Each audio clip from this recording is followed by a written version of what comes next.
Welcome to Up to the Minute. It is hashtag Finally Friday. You made it through the second work week of the brand new year. It's great to have you with us. We're about to launch into a 3-day weekend, but we've got a great show lined up for you. I know we're on a little bit late this morning because we had our HCC convocation at 10 a.m. So we're glad to be live here with you with Up to the Minute. I've got a co-host joining me today. Then we're going to introduce our guest. Frank Cooper is in the house. It's always great to see Frank, especially on a Friday. It's like a treat. Frank's here. It means it's Friday. Bossman, you honor me, man. You honor me. If fans can correlate me with Friday and it'd be happy thoughts, I'm cool with that. Well, hashtag Frank on Friday. How's that? I'm all with it. That's copyright that. Okay. Hey, guys, Monday through Friday, Up to the Minute is always on social media. We're on YouTube. Hit the notification bell. HCC up to the minute. Latest campus interviews, latest campus news going on. Let's go to the show. All right, Frank, stick around. We're going to talk a little sports later in the show. Can't wait. Let's do it. All right. As you know, we've got a couple of special guests. One of them excited to have him here. Haven't seen him in about 40 years or so, a bit of a history. Mark Simon, a producer, director, and storyboard artist, and also author of the new book, Attacked. Good to see you, Mark.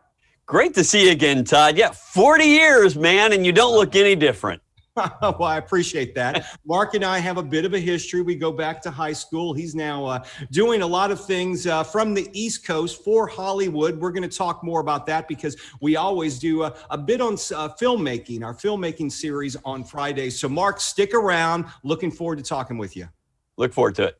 All right. We always have on our Fridays, we haven't seen him in a little while, had a little bit of a holiday, Dr. Jimmy Adams, College Operation Officer for HCC's Northeast College, and also our resident poet. Good to see you, Dr. Adams. Glad to be back. Good to see everybody.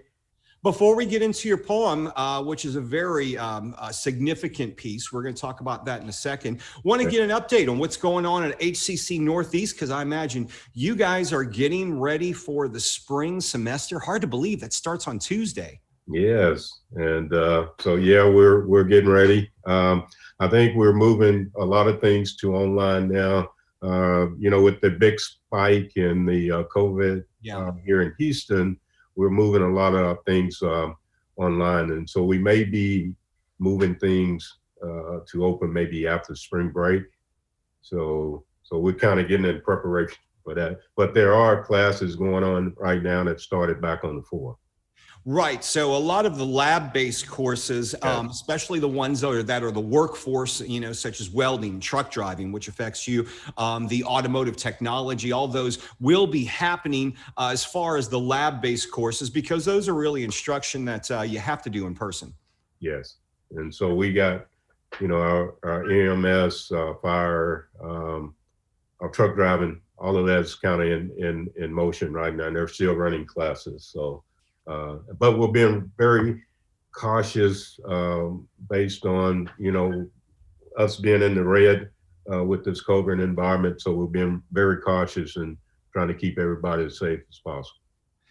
Dr. Adams, we mentioned that classes start on Tuesday. Of course, we have a national holiday on Monday in honor of Dr. Martin Luther King Jr. And I know you have a piece we're excited to hear called Free at Last, A Dream Realized. Maybe you can tell us a little bit about that and get into the piece. Yeah, well, let's see, I grew up in Tuscaloosa, Alabama, and that was a big hot spot for doing the civil rights movement back in the 60s. And as you know, Tuscaloosa is really, the University of Alabama is kind of right in the middle of, it really is a college town. So I grew up around the civil rights, and Dr. Martin Luther King Jr. is one of my, I wouldn't call him a hero, but a mentor. He wrote he delivered his I Have a Dream speech.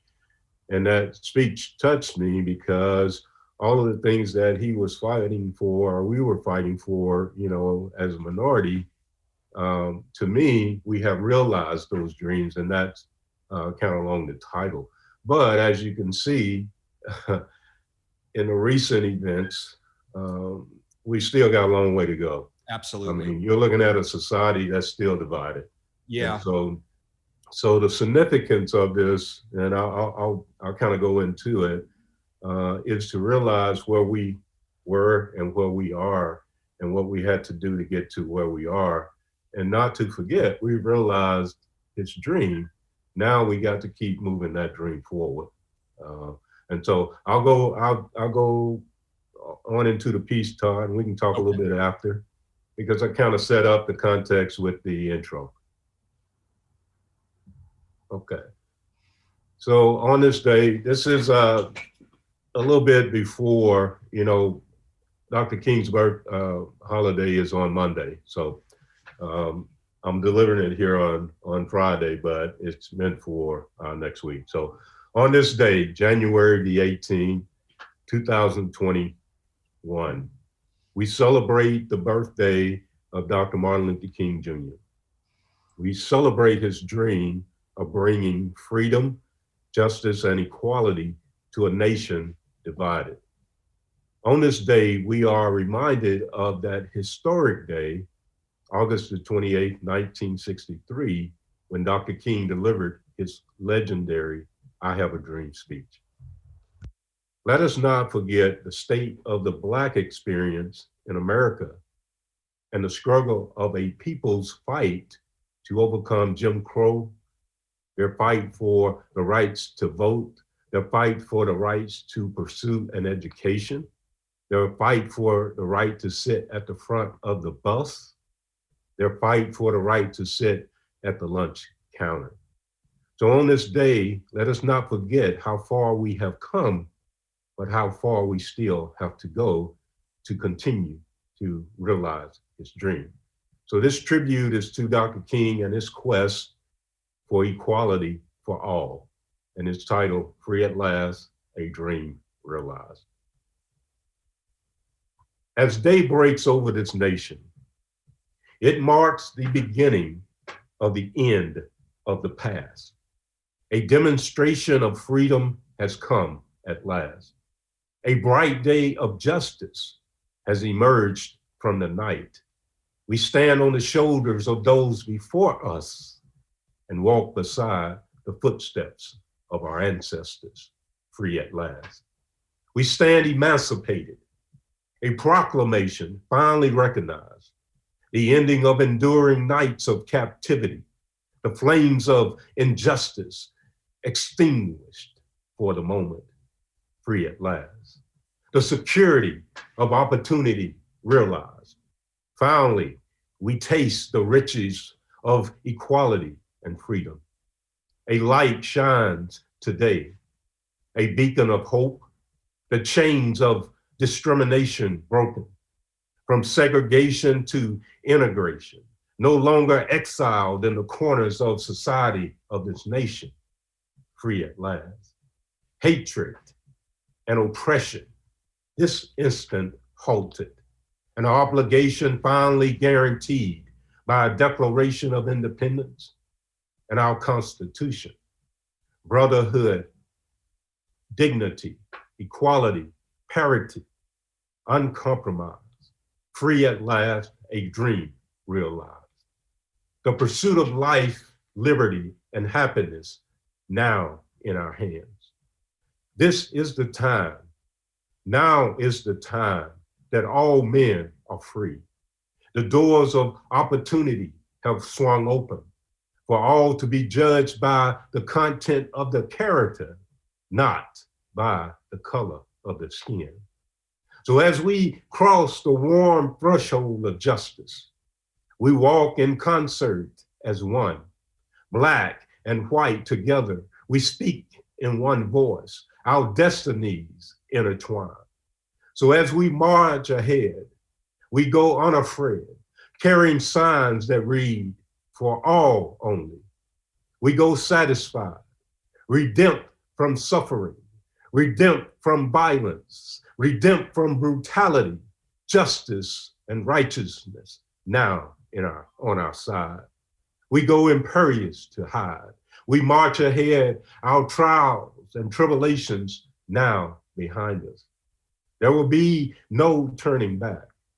Freedom rings from the depths of the past in every American's eyes. We are free at last, a dream realized. Thank you. Incredible piece, Dr. Adams, as always, but very, very meaningful today because, as you mentioned in your opening piece, we're kind of getting back to where we started with all of this. Unfortunately, it seems like this country is more divided than it ever has. And you look at the events of what happened over this past summer and really what happened over the last week, and it's very troublesome. You got to wonder what Dr. King would be saying about that right now. Yeah, I'm sure he's kind of rolling in his grave. But the thing I always try to communicate is that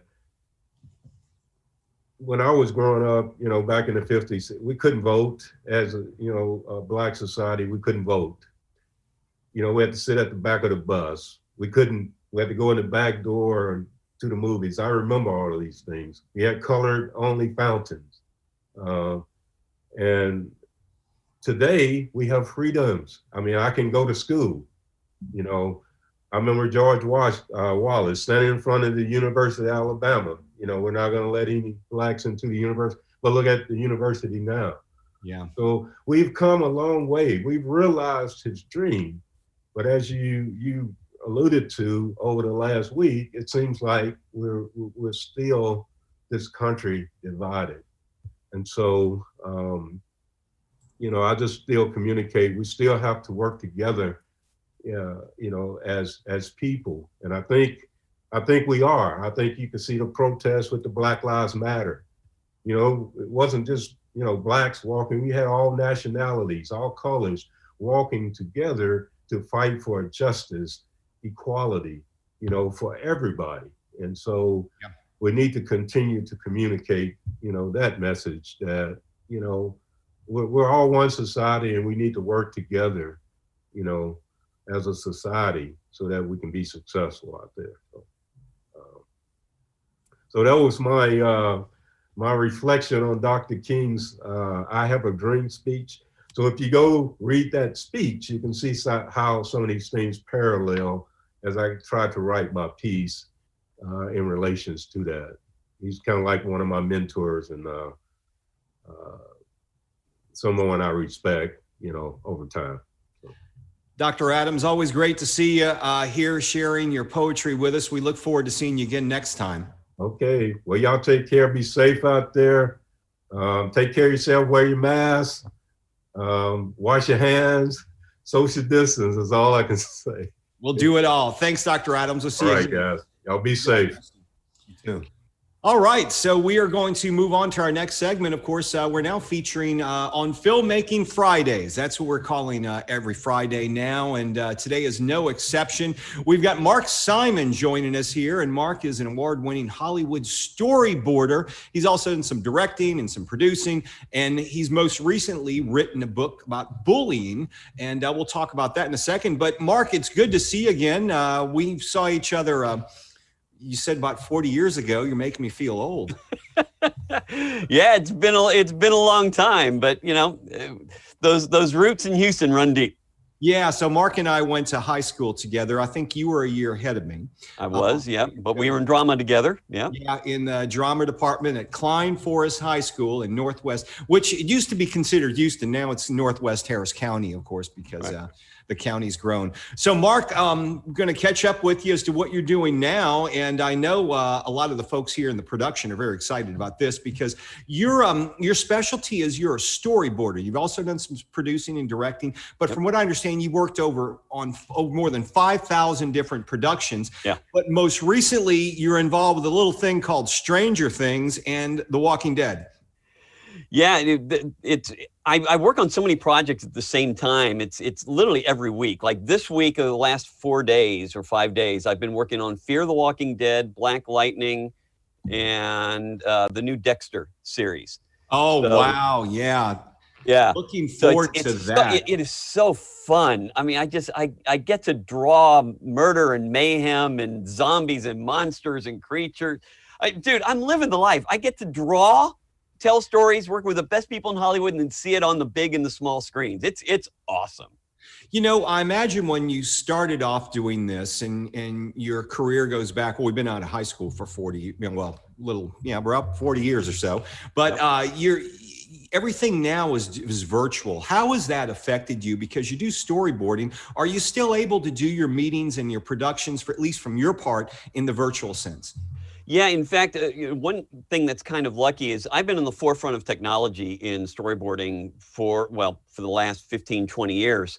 I helped develop the main software called Storyboard Pro that's used in the industry. But I also helped develop the best ways to use this virtual streaming like this on working in production. In fact, Post Magazine 10 or 12 years ago did an article about how I was using Skype at the time in directing voiceovers for animation when I was doing a lot of that. And I translated that into working in storyboarding where I could share my screen as I'm drawing. So kind of like this, but instead of looking at my face, I'd be looking at you, but you'd be seeing my digital screen as I'm drawing. So I can get approvals in real time as easily across the country, across the world as I can if we were sitting next to each other. With the storyboarding part, and I didn't take many filmmaking classes. I know our director teaches in our filmmaking department, but do you work with the director ahead of time? Do they give you their ideas, you put them on paper or on the storyboard, and then present them? How does that work? It's a little bit different on some things, but I definitely work differently than a lot of other story artists, and directors really love it. Because I'm also a director, I know what they're looking for. So they give me the script. I read the script a few times to really get to know what's going on. If it's an ongoing show, I watch previous episodes of the show. And then I'll sit with the director in the prep week. So for instance, I'll give you an example. On Fear the Walking Dead, it's a 10-day shoot, which means that we have 10 days of prep and then 10 days of shooting. So the script will come in and be finalized around day 3 or 4 of prep. I then sit with the director and we go over just the sequences with big stunts and big special effects. And the director generally knows what they want to some degree. So we'll literally talk shot by shot, and I'm sketching as fast as they can talk. And I'm getting approvals on every shot, literally as we're talking. And then at the end of the meeting, I play it back. They see it, make any final suggestions. We go away. I then clean it up and make whatever adjustments I need to make it really work for production, adding in notes, everything else. I send it to them. They have their production meetings. Sometimes there's a scheduling or a production or a budget issue. I need to make some revisions to reflect the realities of what they can do. That then goes to every crew member that they use as kind of like a construction blueprint. Yeah. So everyone's working towards the director's vision. So now everyone just looks at that. They look at each panel. All right, this is the shot. Everyone knows what they need to do, and production can run smoothly. It sounds like the process has become much more streamlined now that you can do it virtually, as opposed to the days when you had to actually sketch something down on paper, go back, do it again, go back with the director. It sounds like the time is used much more efficiently than it has in the past. It is much faster. This is one of the few times where we can provide more, better, and faster and cheaper.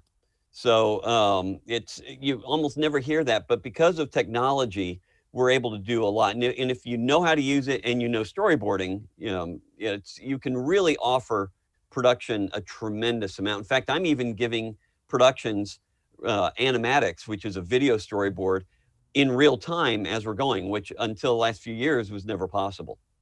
Now, I'm going to read off some of your credits that you've worked on. Of course, you mentioned The Walking Dead, Fear the Walking Dead, Stranger Things, and the new Dexter. I am so glad they're taking that back because, boy, it really dropped a bomb when they left off the series. I remember watching the finale going, really? This is how you're going to leave it, And so I'm glad they're taking another look at that. You've already started production on that again? We're in pre-production. We start shooting at the end of the month. That's incredible. Also something called Creep Show, which is one of my favorites. Was this the movies or the ones that were on the series that was on? Was it HBO, I believe? It's Shudder. It's Shudder. On one of the AMC channels called Shudder, and it's the series. And the executive producer and showrunner on that is Greg Nicotero, who's one of the executive producers and directors on The Walking Dead. So Greg brought me on to work with him on some of the big effect scenes on it.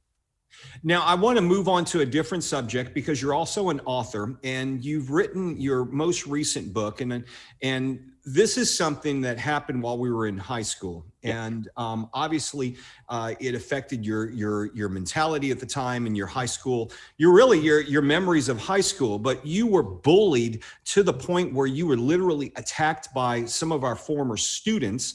And your book is called Attacked. Yeah, so the memoir, it happened in 1980. It started at our high school, and it got so bad that the bullies followed me home from one of the parties and attacked my entire family in our front yard. Unbelievable. And this became a monumental case because you actually were able to go after the parents legally for the actions, and that was kind of a landmark case in Texas from what I've read. Yeah, it was the first time in the country where parents were held responsible for the actions of their kids. It was a brand new law at the time that had never been used. And the local constable, Officer Ogden, who you might even remember, he was the really rotund officer that hung out at McDonald's or at our school.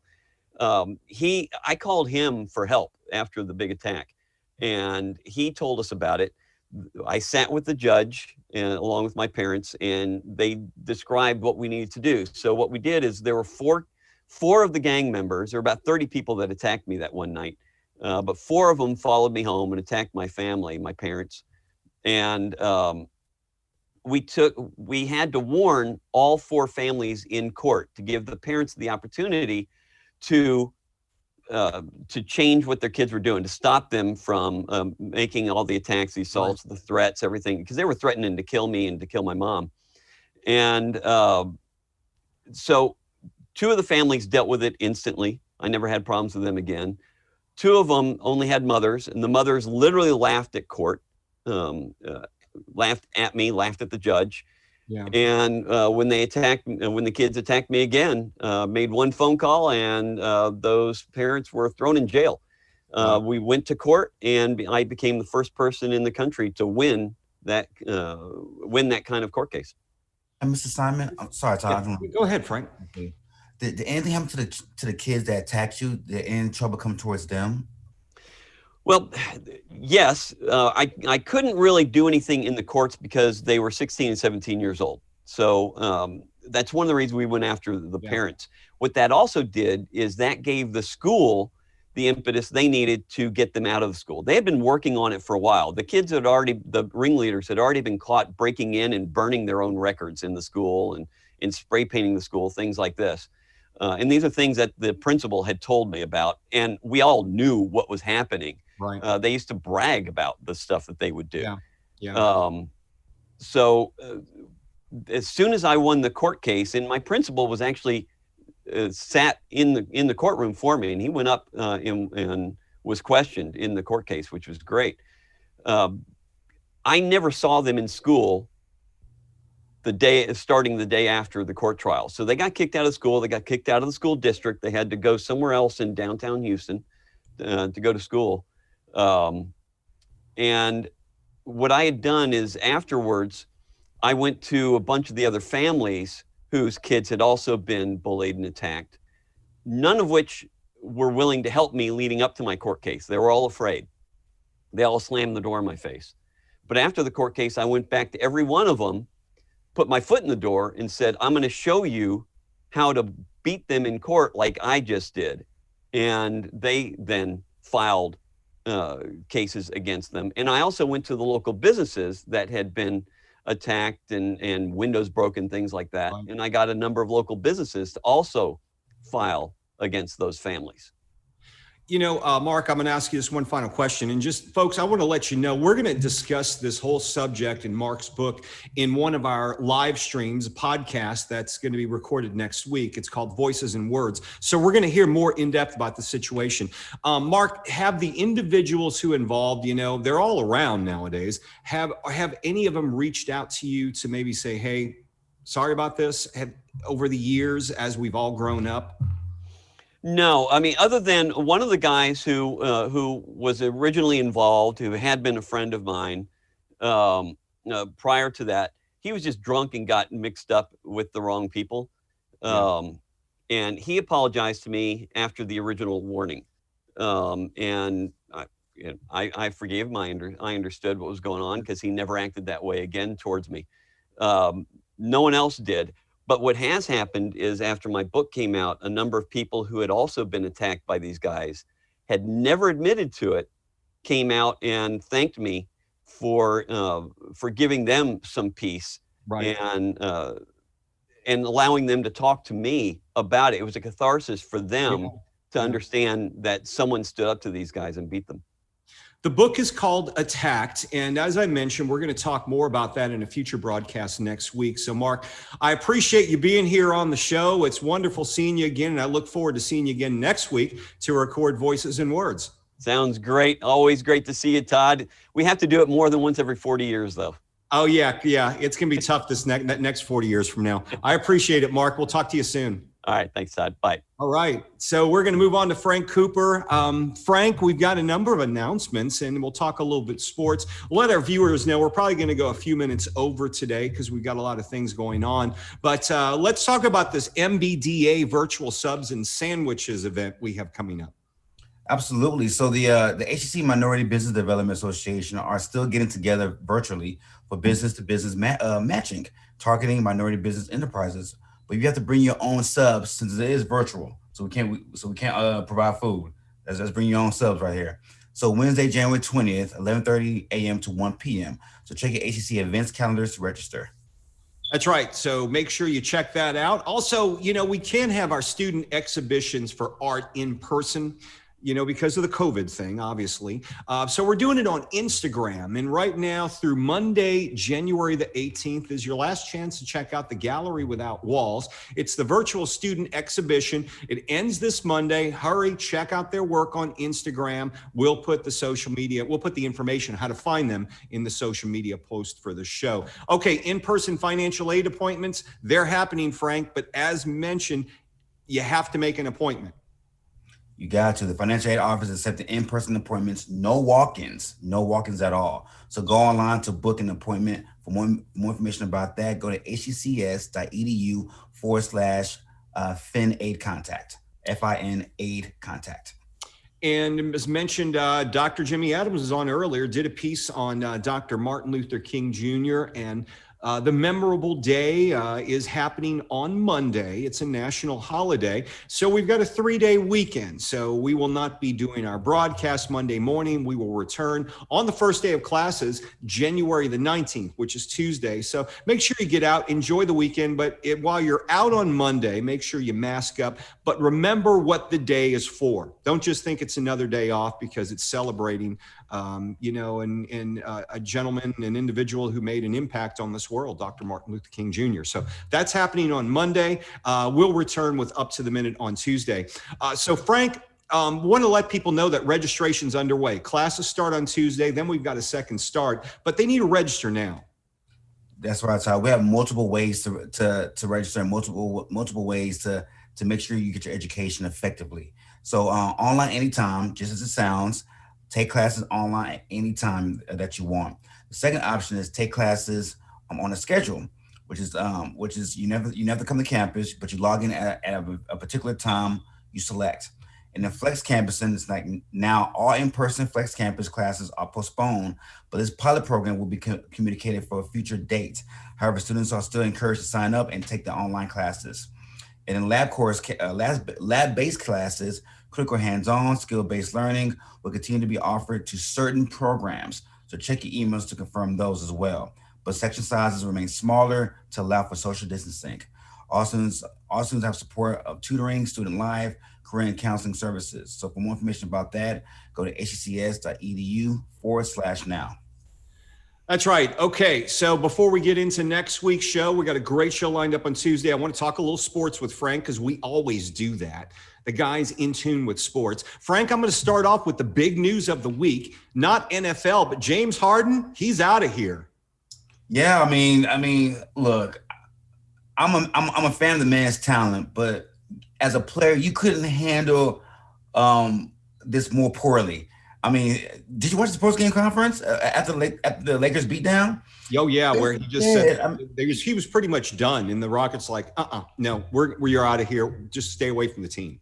Yeah, like he was like, I love the city of Houston, but there's nothing more I can do here. It's like I've done everything I could. It's like, could you handle it in a more porous fashion? Like if you have that much big of an issue, handle it with management. Don't end up doing a post game interview. And well, here's the bad thing about that. On a personal level, he's opening a restaurant next week in Houston. And he's got employees that work for this restaurant who have their lives vested in the success of this restaurant. Well, you just more or less killed your audience and the patrons to the upcoming restaurant. So it wasn't a smart move professionally, and it wasn't a smart move financially. If you're looking at the success of the restaurant, you still have yet to open in, the Rockets' home city, Houston. See, I had no idea that was even happening. It's happening next week. Who got hired? That's awful. I hope for the employees' sake that they're able to still maintain business and create revenue. Yeah. So that's it. It was what a problem that's been. But I like the way they responded because they won their next game without him. They did. Yeah. They beat the Spurs last night by I think 3 or 4. And for the first time in probably 8 years, Todd, I saw team basketball. I see a guy dribble the ball into the ground for 25 seconds and still a step back 3. I mean, I saw a lot of guys I've never seen before, but it was great team basketball. Guys cutting to the basket. I like what I see, and you know what? The Rockets mortgage their future, trading Chris Paul and trading Westbrook and giving up all those first round draft picks. Yeah. Well, you got 4 of those picks back now with New Jersey and 4 first round swaps. So their future's bright. So I'm very, very intrigued to see what happens with their future and what the GM's going to do with these first round picks. So let's talk a little football because we got the divisional playoffs happening this weekend. I know who you're going with. So you must be a little torn because you've been pulling for the Browns, saying how good they are. Well, they got to the divisional round, but what's going to happen this weekend because they're playing your team, the Kansas City Chiefs? I'm gonna let you in a little secret, Todd. I'm not that torn. The spread is 10, and I think the Chiefs will handle them very handily. I don't think it'll be that close. I think these 3 weeks off. because Mahomes and those guys didn't play week 17. They're rested. Clyde Edwards-Helaire, our star running back who hurt his ankle a few weeks ago, he'll be back. I think that the intensity's gonna be turned up. Chiefs know what's at stake. I can see a 38-21 victory. Okay, so you still got the Chiefs there. We're going to hop on over to the NFC. I'm going to go, we got Green Bay and St. Louis. Well, St. Louis, listen to that. Green Bay and Los Angeles, the Rams. The Rams, I think their playoff run's over this year, especially this weekend. I think so too. I mean, they cleared Goff to throw, and he's gonna start Sunday, but he hasn't played well. The last 6 weeks of the season, he hasn't played well, and with that Packers pass rush, and he's not really mobile. I can see him having a couple turnovers, and I can see this game not being close at all. Yeah, it could be another game, which could turn out to be one of the games of the weekend. I think there are going to be 2 games of the weekend. The other ones aren't going to be close. Okay, but the Ravens playing the Buffalo Bills. I think that could go either way. I got an upset. I got Baltimore going to Buffalo and beating them. I totally would go for that. I think Lamar Jackson is due. I think that win he had last week against Tennessee was a great win. Yeah. Get our team confidence. He's very unorthodox. He's not a drop back passer. No, and he can run as proven. He can run. The guy can put on 100 yards in a game easily.